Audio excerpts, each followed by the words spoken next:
It's coming home. প্রতিবারই কোনো major tournament আসলে এই লাইন জপতে শোনা যায় ইংল্যান্ডের ভক্তদের।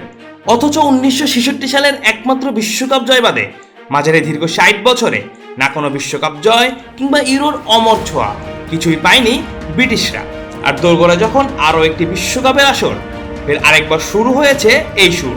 তবে এবারে সেই সুরের সাথে আসর শুরুর আগেই চলছে সমালোচনাও। ইংল্যান্ড বস টমাস টুখেলের ঘোষিত বিশ্বকাপের চূড়ান্ত স্কোয়াড দেখে চোখ কপালে উঠেছে অনেকেরই। থ্রি লায়ন্সদের ফুটবলে নতুন যে যুগের সূচনা হয়েছে তাই জার্মান কোচের হাত ধরে, আর বিশ্বকাপের স্কোয়াড ঘোষণার মধ্য দিয়ে সেই নতুন যুগের সবচেয়ে বড় বার্তাটাও দিয়ে দিলেন টমাস টুখেল। চমকে ভরা এক দলে ঘোষণা করেছেন তিনি, যেখানে সুযোগ পাননি অনেক পরিচিত মুখ, আবার সুযোগ পেয়েছেন পুরনো কোনো অভিজ্ঞ খেলোয়াড়ও। বিশেষ করে পালমার ফোডেনদের মতো বড় নাম বাদ দেওয়াটা ছিল তার দুঃসাহসী এক সিদ্ধান্ত। তেমনি আবার হ্যারি মাগুইরের মতো অভিজ্ঞ ফুটবলারকে দলে না নেওয়া নিয়েও চলছে সমালোচনা। এমনকি এই প্রসঙ্গে হতাশা ঝেড়েছেন খোদাই ডিফেন্ডারই। 5+ স্টার রেটিং প্রাপ্ত দেশের সর্বোচ্চ বিদ্যুৎ সাশ্রয়ী ও ইকো ফ্রেন্ডলি ওয়ালটন এসি।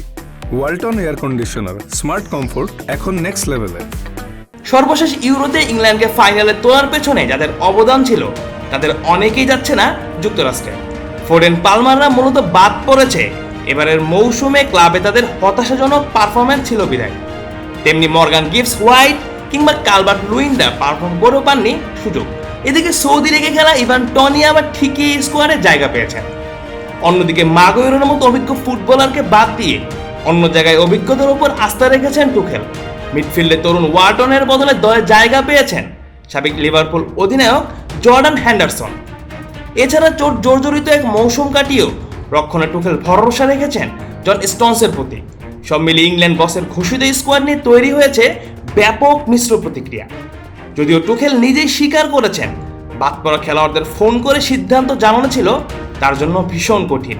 তার ভাষায়, অনেক সময় সেটা কষ্টদায়কও ছিল। ফোন কলগুলোতে আমি খেলোয়াড়দের আবেগ অনুভব করেছি, তবে বাদ পড়াদের প্রতিও সম্মান দেখাতে চেয়েছেন তিনি। এজন্য ক্যাম্পে থাকা প্রত্যেক খেলোয়াড়কে অন্তত একবার ফোন করেছেন বলেও জানান ইংল্যান্ড বস। আর সব আলোচনার বিতর্কের মাঝেই টুখেল এখন তাকিয়ে বিশ্বকাপ মিশনের দিকে। দল চূড়ান্ত হওয়ার পর খেলোয়াড়দের চোখে যে রোমাঞ্চ দেখেছেন সেটাই তাকে নতুন শক্তি দিচ্ছে বলে জানান ইংল্যান্ডের এই কোচ। বিশ্বকাপে ইংল্যান্ডের অভিযান শুরু হবে ডালাসে লুকা মডরিচের ক্রোয়েশিয়ার বিপক্ষে ম্যাচ দিয়ে। এরপর একে একে ঘানা ও পানামার বিপক্ষে লড়বে থ্রি লায়ন্সরা।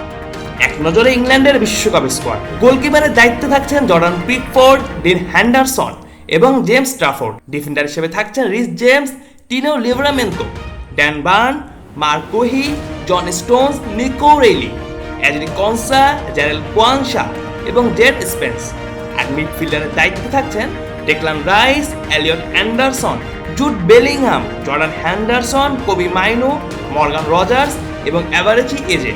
আর আক্রমণ ভাগের দায়িত্বে থাকছেন অধিনায়ক Harry Kane, Ivan Toney, Ollie Watkins, Bukayo Saka, Noni Madueke, Marcus Rashford এবং অ্যান্থনি গর্ডন।